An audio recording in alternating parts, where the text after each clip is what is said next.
Le Pen, Macron, Fillon, Hamon, Mélenchon. Ce qu'il faut retenir de leurs prestations: les 5 principaux candidats à la présidentielle ont débattu lundi soir sur TF1.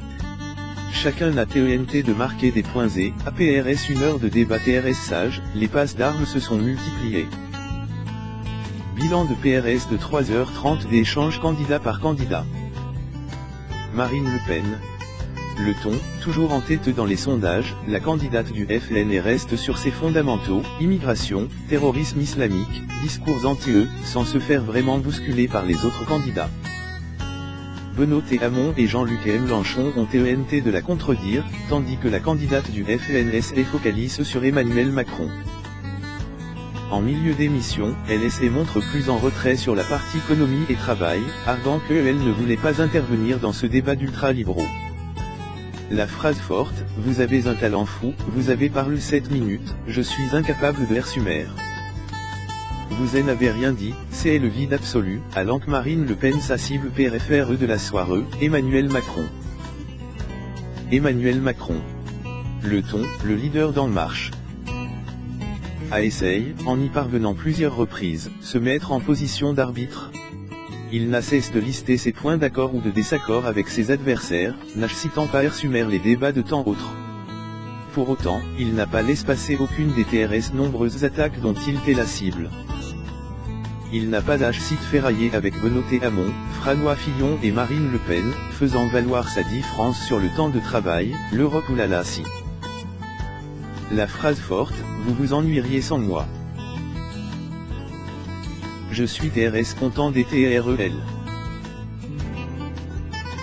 Mais je ne vais pas me fatiguer à répondre des critiques ad hominem, a-t-il lancé l'adresse de ses adversaires, notamment Marine Le Pen et Benoît Hamon. François Fillon. Le ton, le candidat de la droite devait se servir de ce débat pour relancer sa campagne, mais il reste en retrait pendant les 90 premières minutes du débat. Ainsi, il montre plus efface sur des thématiques comme l'éducation ou la LACI. François Fillon s'anime un peu plus sur la partie économique du débat. Il a défendu sa rigueur budgétaire et assume son libéralisme, s'en prenant au revenu universel de Benoît Hamon, au maintien des 35 heures voulues par Emmanuel Macron ou encore la sortie de l'euro voulue par Marine Le Pen.